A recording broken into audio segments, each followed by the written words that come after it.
저희는 지금 로마서를 보고 있습니다. 로마서가 쉽지 않으시죠?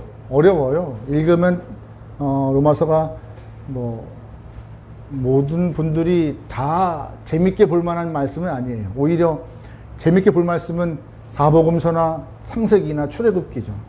잘 보시면 출애굽기 관련된 만화도 많아요. 영화도 많아요. 또 이제 얼마 전에는 복음서 관련된 애니메이션까지 나왔던 그런 상황이죠.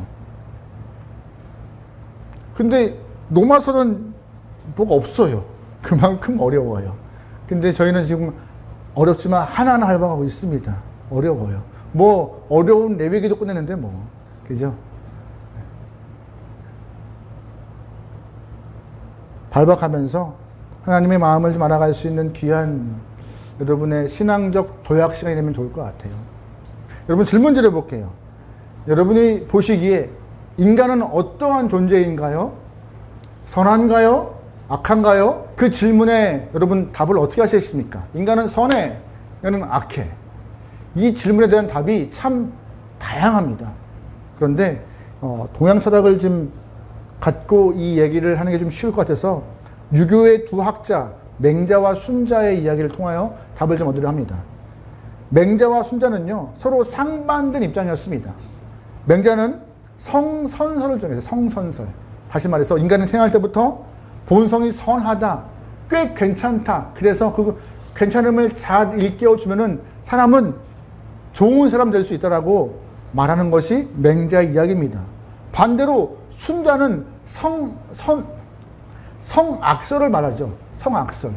본성이 악하여서 인간을 그 악함 때문에 힘들어하기 때문에 교육과 훈련이 필요한 존재이다. 그래야 사회가 안정된다라고 말하는 것이 순자 이야기입니다. 여러분 보시기에 맹자의 성선설, 순자의 성악설, 어떤 것이 더 여러분의 가치관과 여러분의 마음에 더 합당하다고 생각하십니까? 어떤 분은 성악설, 성선설 다양하겠지만 여러분 오늘 이후부터는 정확하게 말씀에 빗대어서 성악설이 더 맞다는 것을 여러분 마음에 믿음으로 고백하기 소망합니다. 성경은요 오늘 로마서를 통하여서 인간의 본질은 죄인이라고 시작해요. 죄인이요. 다시 말해서 인간은 죄인으로 태어나 죄를 지며 살다가 죄인으로 죽는다라고 성경은 말하고 있는 것이에요. 그래서 루터가 이런 말을 했습니다. 루터가 인간은 죄를 지었기 때문에 죄인이 아니라 날 때부터 죄인이기 때문에 죄를 짓고 산다. 날 때부터 죄인이기 때문에 죄를 짓고 산다. 우리는 처음부터 완전한 모습으로 탄생하지 못했어요. 원치 않았지만 우리의 시작은 죄인으로 시작하였습니다. 여러분 그 마음, 그 사실 잊지 않았으면 좋겠습니다. 9절 볼게요. 같이 읽어요. 시작. 그러면 어떠하냐? 우리는 나으냐? 결코 아니라 유대인이나 헬라인이나 다 죄 아래 있다고 우리는 이미 선언하였느니라. 아멘. 다 어디 아래 있대요? 죄 아래에 있대요. 로마서는 말하고 있습니다. 모두가 다 죄 아래에 있다. 일명열애 없이 다 죄 아래에 있다. 근데 우리가 9절 말씀에서 주목해야 할 것은 죄 아래에 있는 것인데 바로 이 죄에 대한 것을 좀 주목해야 돼요. 로마서 3장에서 말하고 3장 9절에서 말하고 있는 죄는요. 추상적으로 그냥 죄, 나쁜 것 이걸 말하고 있는 것이 아니라 실질적으로 우리에게 미치는 영향, 그 힘, 악한 힘이 바로 죄라고 말하고 있는 것입니다. 근데 이 실질적으로 추상적이지 않고 나에게 악한 영향을 미치고 있는 이 죄를 아주 몸소 경험한 영혼이 있습니다. 본문을 기록한 사도 바울이요. 사도 바울은 얼마나 죄가 무서운지 죄에 대해서 경험했기 때문에 그냥 하나의 추상적 개념, 관념 이거 아니라 내가 직접 죄가 무서운지 알아봤어. 내가 체험했어. 죄 정말 무섭더라 라고 말씀해서 기록하였습니다. 로마서 7장 말씀인데 같이 읽어볼게요. 시작. 나는 속사람으로는 하나님의 법을 즐거워하나 내 지체에는 내 마음의 법과 맞서 싸우며 내 지체에 있는 죄의 법에 나는 포로로 만드는 것을 봅니다. 아, 나는 비참한 사람입니다. 누가 이 죽음의 몸에서 나를 건져주시니. 아멘. 무슨 말인지 아세요? 나는 하나님의 법을 즐거워하지만 나를 이끌어가는 내 지체법이 있다.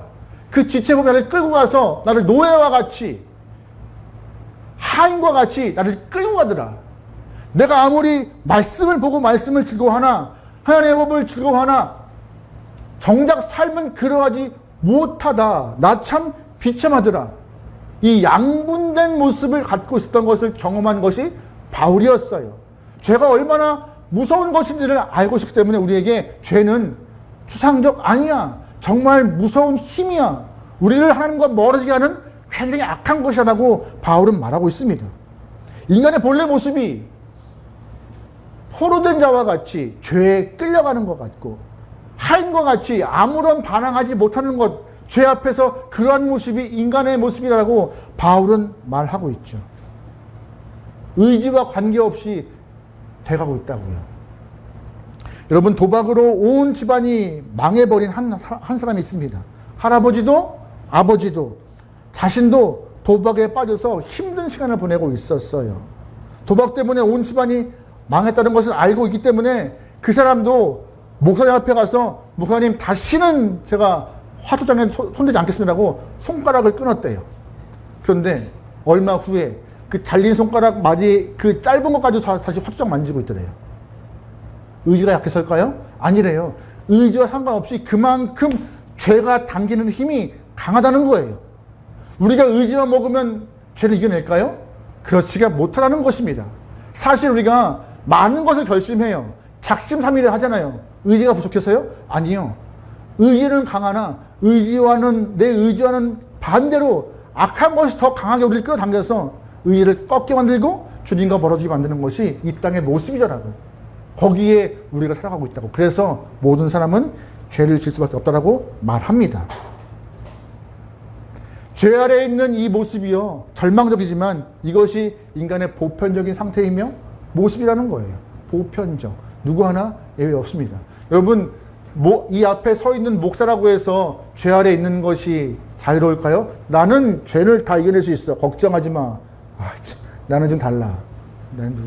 이럴 수 있을까요? 저도 내 한계하지라는 것입니다. 죄송합니다. 장로님은 별 수 있을까요? 죄송합니다. 권사님은 별 수 있어요? 다 똑같다는 거예요. 직분이 있는 자나 없는 자나, 또한 신앙생활을 40년 했건 평생 했건 하루 했건 상관없이, 하지 않았건 상관없이 모두가 다 죄 아래에 있다라고 말하고 있습니다. 그래서 성경은 말해요. 우리 10절 말씀 읽어보겠습니다. 시작. 기록된 바 의인은 없나니 하나도 없으며 깨닫는 자도 없고 하나님을 찾는 자도 없고 다 함께 무익하게 되고 선을 행하는 자는 없나니 하나도 없도다. 아멘. 의인이 있대요, 없대요? 없대요. 의인이 없다 하는 이 말씀은 로마서가 판결 내린 거예요. 모든 사람을 향하여서 꽝 이 땅에 사는 사람들 모두가 다 의인 아니야. 의인 한 명도 없어. 로마서 그냥 방망이를 친 겁니다. 이 말씀을 듣고 간혹가다 어떤 사람들은 설마 없겠어? 하면서 거부감을 느끼는 분도 계실 거예요. 아무리 그래도 어딘가에는 의인이라는 분들이 있겠지. 여러분, 선한이라는 사람이 있습니다. 자기 목숨을 바쳐서 우리가 의인이라 칭송하시는 분들 계세요. 그분들의 그 헌신을 무시한 것이 아닙니다. 헌신은 헌신이지만 그 이면에 있는 여러 가지의 모습들은 죄인임을 비껴나갈 수 없다는 것이에요. 선하게 살려고 애쓰는 사람들도 있겠지만, 어딘가에 있다고 말하고 싶겠지만 어딘가에는 선하게 사는 사람들이 없습니다. 다 똑같다는 얘기예요. 간혹 가다가 목사님, 그래도 하나님이 선택하고 하나님이 말씀을 주었던 이스라엘 사람들은 좀 낫지 않을까요? 낫긴 뭐가 나요? 똑같아요. 누구 하나 예외 없이 다 의인은 없다라고 단호하게 말해요. 하나님을 모르는 이방인이나 하나님께 말씀을 받은 유대인들이나 이스라엘 사람이나 또한 도덕적으로 하려고 하는 성인 군자나 일명 예외 없이 다 성경은, 로마서는, 바울은 다 죄인이다, 죄 아래에 있다, 의인은 없다라고 말하고 있습니다. 여러분, 그렇다면 이 죄에서 우리가 좀 벗어나서 자유롭게 살아갈 수 있는 방법은 없을까요? 어떤 사람들은 양심대로 살려고 합니다. 양심에 떳떳하게 살면 되라고 말하죠. 여러분, 양심이 이겨요? 이익이 이겨요? 질문 드려볼게요. 양심이 이겨요? 이익이 이겨요? 우리가 양심 없잖아요. 다 양심이 있습니다. 근데 양심이 이길까요? 이익이 이길까요? 요 근래에 많이 유행하는 건데, 그 뭐라고 하죠? 비 오는 날 우산 갖고 가라고 이렇게 걸어놓는 거 있잖아요. 공짜 우산 같은 것들. 양심 우산. 네. 예. 근데 어느 교회에서, 어느 교회에서 바로 위치가 정류장에 있는 교회라서 그 양심 우산을 항상 꽂아놓는데요. 쓰시고 반납해 주시면 계속 그 우산이 아름답게 써질 것이라고. 근데 반납하는 우산이 한 개도 없더래요. 그래서 그 교회는 계속 우산을 사다 놓고 있대요. 처음에는 교회 이름 써놓은 좋은 우산 갖다 놓으라고. 근데 안 갖다 놓으니까 아예 이제는 다이소에서 파는 싸구려 우산 다 갖다 놓고 있대요. 어쩔 수가 없더래요. 돌아가는 건 한 개도 없더래요. 그게 우리 현실이에요. 양심이 이익을 못 이긴다고요. 여러분 양심 잘 지키면 죄 벗어나요? 안 그래요. 어떤 사람들은 비교하면서 목사님 내가 그래도 저 양반보다 좀 나아요. 내가 저분보다는 낫지 않을까요? 비교하여서 비교 우위를 통하여 나는 좀 잘 살고 있습니다. 선한 모습인 것 같습니다. 그렇죠. 우리가 교도소에 있는 범죄자보다 훨씬 더 낫죠. 하지만 여러분 천국은요 비교 우위의 사람이 가는 것이 아닙니다. 내가 낫기 때문에 천국 가는 것이 아니에요. 내가 낫기 때문에, 내가 저 양반보다 낫기 때문에 의인이라 칭함받는 것이 아닙니다. 사실 죄송한 표현이지만 저보다 보민이나 성민이나 경민이가 더 죄는 덜 질 거 아니에요. 나이가 어리니까. 맞죠? 또 아멘이나 해주시는 게 좋을 것 같긴 한데. 근데 별거 없다는 거예요. 제 반도 안 사는 성민이나 경민이나 보민이나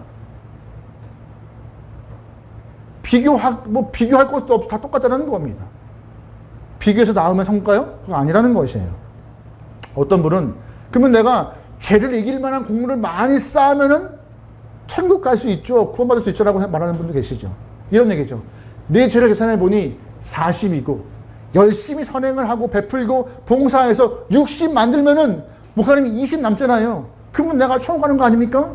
라고 하는 것이 공로사상입니다. 그렇게 갈 수 있을까요? 그게 안 되는 것이에요. 상쇄가 안 돼요. 여러분 이렇게 공로사상이 잘 정립된 것이 불교예요. 불교.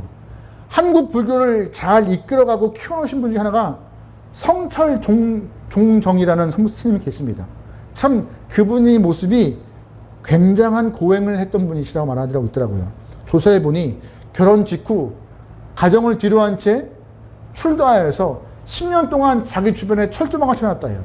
아무도 못 오게. 그리고 10년 동안 그리고 혼자 고행을 했다고 합니다. 그리고 10년 동안 솔잎가루와 쌀가루만 먹으면서 고행을 해나갔대요. 게다가 8년 동안 장좌 불화, 다시 말해서 8년 동안 눕지도 않고 앉아서 잠을 자는 시간을 보내면서 스스로를 단련시켰대요. 가능했을지 모르겠지만 저도 한때 공부한다고 누워 잠본 일이 없지만 이거 그런데 대단한 분 같아요. 여기 고행과 수행을 하고 있던 분이셨지만 마음에는 구원의 확신과 진정한 평안이 없던 것 같습니다. 왜냐? 이 성철 스님께서 마지막에 남긴 28자의 열반송이 있더래요. 열반송이 이런 것입니다. 생평기광 남녀군 하니 미천 좌업과 숨이라 활함 암이 한 만단이여 일륜 토홍 괴벽산이로다. 무슨 말인지 모르겠죠? 풀어드릴게요. 저도 모르겠더라고요. 한번 보니까는. 딱 한마디예요. 내가 살면서 많은 사람들을 속여왔고 그 죄가 수미산같이 높고 커서 내가 산채로 지옥에 빠졌다. 언제? 자기가 죽기 직전에 했던 말이래요. 이게. 이 열반송이 불교 안에서는 많은 뜻을 내포하고 있는 말을 하지만 저는 그냥 이 말 그대로 해석합니다. 자기가 많은 사람들을 속여왔대요. 알고 보니 그게 죄들이에요. 그래서 어디 간대요? 나 지옥에 있더라. 많은 고행과 많은 절제와 많은 수행했던 이 스님 또한 이렇게 말을 하면서 자기의 삶을 마감합니다. 자기 스스로 죄를 해결할 수 없던 것이죠. 아무도 그럴 수 없음을 그가 보여주고 있는 것입니다.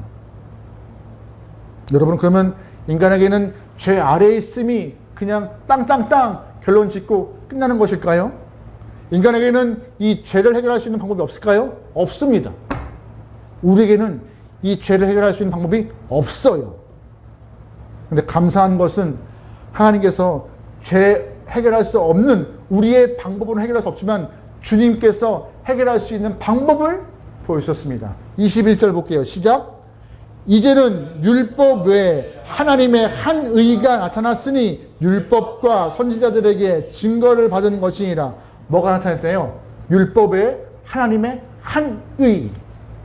하나님의 한 의가 있어서 우리에게는 도덕과 양심과 공로 행위로 해결할 수 없는 죄의 문제를 해결할 수 있게 되었다. 하나님의 한 의가 등장했다. 절망 중에 죄의 절망에 빠져 있는 사람들, 스스로 해결하고 애쓰지만 답이 없는 삶을 향하여서 절망 가운데 빠져 있지만 하나님은 그런 인간들을 향하여서 쌤통이다, 꼴 좋다, 그래 봐라, 내 말 안 듣더니 에라이 이놈들아. 아니라 마지막까지 이들의 죄를 해결하기 위해서 하나님의 한 의가 등장하였고 그 하나님의 한 의 때문에 우리에게 길이 열린 것입니다. 죄 용서의 길, 생명의 길, 은혜의 길이요. 여러분, 질문 드려볼게요. 하나님의 한 의가 뭘까요? 율법 외에 나타난 하나님의 한 의, 바로 우리가 알고 있는 바로 예수 그리스도이신 것입니다. 인간적인 방법으로는 도저히 죄에서 벗어날 수 없지만 하나님은 구원자 예수를 하나님의 한 의로 등장시켜서 그 예수를 믿기만 하면 의롭다 하심을 얻어서 차별 없이 의롭다 하심을 얻어서 다 천국 갈 수 있는 생명을 허락하신대요. 그것이 은혜라 하십니다. 스스로는 죄의 문제가 없지만 하나님 허락하신 하나님의 한 의, 예수님을 믿는 자, 그것이 다 해결된다라고요. 여러분, 질문 드려볼게요. 그러면 하나님의 한 의를 등장시켜서 어떻게 우리가 그 의를 믿고 의를 신뢰하면서 하나님이 허락하신 생명을 얻을까요? 바로 십자가입니다. 십자가 외에는 답이 없던 것이에요. 하나님이 행하신 기가 막힌 방법은 십자가예요. 바로 하나님의 한 의가 행하신 일, 십자가에서 피 흘린 일이신 것입니다. 하나님의 아들 예수 그리스도는요, 십자가에 달려서 한 사람 한 사람의 죄값을 다 치르시고 죄의 문제를 단번에 해결하신 이후에 우리를 위하여 대신 죽으시고 부활하심으로 우리는 같이 생명에 들어갈 수 있는 길이 열린 것입니다. 그래서 여기서 뭐래요? 하나님은 너희 또한 십자가 지래요? 너희 또한 손에 못 박으래요? 너희도 똑같이 예수와 같이 이렇게 같은 방법으로 채찍 맞고 발에 못 박고 십자가에 서 있으래요? 아니요. 그냥 예수가 다 그 너희 팀 졌으니 믿기만 하래요. 온전히 믿으래요. 믿을랑 말랑 정말 사실이 하지 말고 믿기만 하래요. 그러면 그의 보혈이 너희를 다 덮어서 내가 그거 안 보려 하니, 내가 안 봐서 의롭다 할 테니, 생명 줄 테니 믿기만 하래요. 근데 그 믿음이 너무 어려워요. 하나님의 무엇을 하는 것이 아니라 믿기만 하는 것인데 그걸 못해서 우리에겐 생명 얻지를 못하는 것이죠. 근데 감사한 것은 하나님 우리에게 자꾸 조건 붙지 않으셨어요. 다른 거 하지 마. 생명 믿기만 해. 내가 한 일, 내가 하나님의 한 의로 보낸 예수 그리스도의 일을 믿기만 해. 오늘 본문은 그 예수님이 하신 일에 대해서 이렇게 설명합니다. 24, 25절입니다. 같이 봐요. 시작. 그리스도 예수 안에 있는 성령으로 말미암아 하나님의 은혜로 값없이 의롭다 하심을 얻은 자 되었느니라. 이 예수를 하나님이 그의 피로써 믿음으로 말미암아 화목제물로 세우셨으니 이는 하나님께서 길이 참으시는 중에 전에 지은 죄를 간과하심으로 자기의 의로우심을 나타내시. 아멘. 잘 보시면 십자가의 모습이 어떻게 드러나고 있는 건지 아세요? 두 가지 모습입니다. 첫 번째 송양과 두 번째 화목제물이요. 송양과 화목제물로 드러나는 것이에요. 여러분, 송양이 뭘까요? 송양. 어려운 표현입니다. 속량. 속량이요. 노예시장에서 있던 얘기인데요. 값을 치르고 하는 것입니다. 다시 말해서 인간들이 죄 때문에 죄의 값을 치러야 하고 죄의 값 때문에 죽음을 갖고 지옥에 가야 되지만 예수가 십자가 지심으로 모든 인간의 죄값을 다 죄값을 사시고 노예에서 해방하여 생명 주셨대요. 십자가가 그런 일을 감당한 것이래요. 십자가가 한 죄인을 죽이는 그냥 아주 무도한 잔인한 사형 방법이 아니라 하나님이 보이신 죄값을 치르는 방법이었고 우리를 대신하는 모든 것들을 다 감당하신 예수님의 그 모습, 죄값을 감당한 속량의 모습이 이 십자가에 담겨있는 뜻이랍니다. 여러분 십자가 볼 때 어떠한 마음이시고 어떤 생각이시죠? 하나님 말씀하세요. 너희가 십자가를 볼 때 저거 참 이쁘네. 그렇게 바라보지 말고 십자가를 볼 때마다 저 십자가 때문에 예수님이 나를 위해 돌아가셨구나. 저 십자가 때문에 내 죄가 다 속량되었구나. 십자가 때문에 25절 끝에 내가 전에 지은 죄 다 간과하심이 되었구나. 간과하심이 뭐예요? 무시하는 거예요.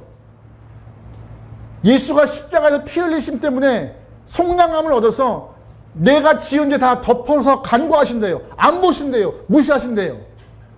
하나하나 따지기 시작하면 답 없지만 안 따지시고 넘어가신대요. 누구 때문에? 나 때문에? 예수님의 십자가 때문에, 속량하신 분 때문에. 그게 답인 거예요, 우리에게는. 십자가가 그런 은혜가 있으니 여러분 십자가를 바라볼 때 감사와 하나님의 속량의 은혜를 잘 기억하시면서 은혜로운 눈빛을 갖기, 은혜로운 마음을 갖기를, 믿음을 갖기를 소망합니다. 할렐루야. 아멘. 또 하나, 십자가가 어떤 걸 말하고 있어요? 화목제물이요. 화목제물. 구약에서 화목제물은요, 하나님의 진노를 누그러뜨리고 하나님과 화목하는 제사입니다. 여러분 아시겠지만 노아의 홍수 사건 이후에 물이 다 이렇게 말라버리고 노아가 나왔습니다. 노아가 방주에서 나온 이후에 첫 번째 한 일이 뭔지 아세요? 단을 짓고 제사를 드렸어요. 홍수 심판 이후에 방주에서 나온 노아와 노아 가족들이 가장 먼저 한 일은 단을 쌓고 제사를 드리는 일입니다. 그때 제사를 받으시고 하나님이 이런 말씀하셨습니다. 내가 다시는 사람으로 말미암아 땅을 저주하지 아니하리라. 그 제사 한 번이 하나님의 화나심을 누그러뜨리면서 끝난 것이죠. 잘 보시면 사람이 정성스럽게 동물의 제물을 갖고 제사를 드려도 하나님이 진노하심이 누그러뜨려요. 흠과 티가 없는 제물을 갖고 주 앞에 제물을 드릴 때 하나님은 그것 보시고 화를 누르십니다. 그런데 흠 없고 티 없는 하나님께서 하나님의 아들이 제물을 드셨는데 그 제물이 화목제물을 드셨는데 그 제물을 받으신 하나님은 어떠시겠습니까? 원수 갚겠다고 너희 때문에 내 아들이 십자가였다고 화나서 끌어다가 혼내시겠습니까? 아니죠. 동물의 제물도 받으시면서 그래 다시는 내가 심판하지 않겠어. 이 땅을 비로 혼내지 않겠다고 다짐하신 분이신데 아들의 제물을 받으시는 분인데 그거 하시겠습니까? 다 넘어가시는 거예요. 내가 넘어가겠다. 그래. 넘어가겠다. 십자가가 그런 거예요.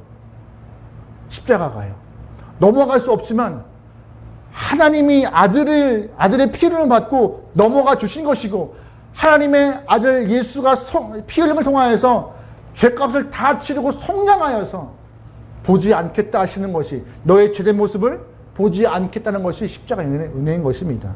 이거 우연히 있는 일 아닙니다. 인간이 죄를 지는 순간부터 하나님이 계획하신 일이고 태초부터 쭉 있던 일이에요. 계획하시고 선지자로부터 구약부터 쭉 내려왔던 이야기고 그 일을 마침 예수가 하신 일이고요. 여러분 이 일이 어떻게 이루어진지 아세요? 딱 하나입니다. 하나님이 사랑하지 않으면 할 수 없는 일이에요. 뭐 그런가 보다 하겠지만 하나님이 인간들을 사랑하지 않으면 이렇게 할 수 없는 일인 것입니다. 아들을 희생시키면서까지 속량함을 아들을 희생시키면서 십자가에 하심을 가능하겠습니까? 그만큼 우리를 사랑하시는 하나님께서 구원의 길을 만드시고 구원을 확정시키시기 위하여서 큰 희생을 감내하신 것이죠. 하나님의 결정은 확고하고 단호했습니다. 너희가 선을 행하거나 비교 우위에서 더 나은 사람이 되거나 공로를 쌓는 것 아무런 필요 없어. 뭐 하면 돼요? 예수의 피 흘림, 그의 속량하심, 십자가의심, 화목제물 되심을 믿기만 하면 내가 너를 의인이라 칭하여서 내 곁에 두고 내 아들과 딸이라 명할 거야. 내가 너를 의인이라 칭할 거야. 꽝꽝꽝. 끝입니다. 하나님이 의인이라 했기 때문에 우리는 더 이상 그 이후에 어떠한 판결도 영향받지 않은 것입니다.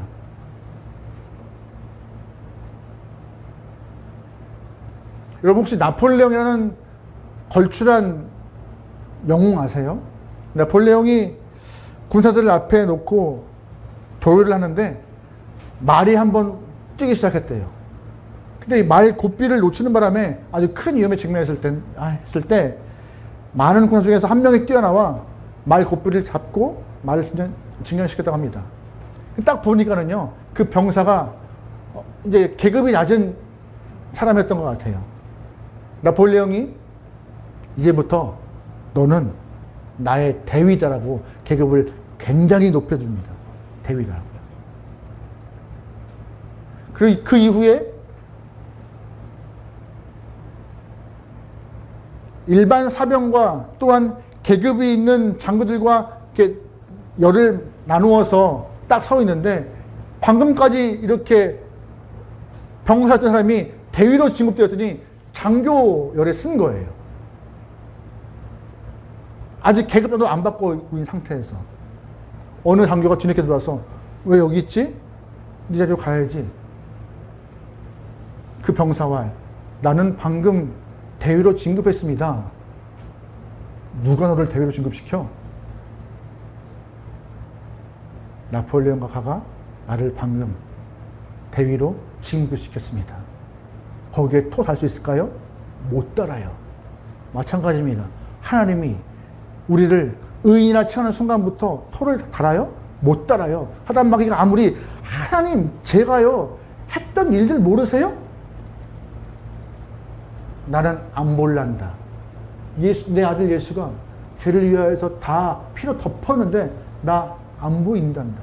나는 저 사람이 내 아들이 흘린 피를 믿는 순간 나는 그를 의인이라 칭하고 믿는다. 땅땅땅. 저 사람은 죄인 아니다. 하나님이 선고하면요 끝인 것입니다. 여러분 그러기에 성도는 다른 거 없습니다. 하나님이 예수를 믿는 자 의인이라고 명하여 주시는 그 은혜를 감사하며 살아가는 것이 우리의 성도의 본 모습이에요. 그리 하는 것이고 그게 우리의 숙제인 것이고요. 자꾸 죄인의 습성을 끄집어내어서 죄인과 같이 살아가지 않도록 애쓰는 것이 우리의 필요한 자세인 것입니다. 하나님, 예수 그리스도의 흘린 피를 기억하며 예수를 쫓아가며 말씀에 부합된 영혼으로 살겠습니다. 내가 이런 거 했다라는 자랑보다 예수의 십자가이심을 자랑하며 예수를 높일 수 있는 성도가 되겠다고 하는 것이 주님이 원하시는 삶의 모습인 것이고요. 여러분 우리의 삶이 바뀌었습니다. 누구 때문에? 하나님이 허락하신 한 의 때문에. 하나님이 허락하신 한 의를 신뢰하며 여러분의 삶이 죽음에서 생명으로 건져진 사실을 기념하고 기억하고 기뻐하고 감사할 수 있는 여러분의 삶 되기를 주로 축원합니다. 아멘.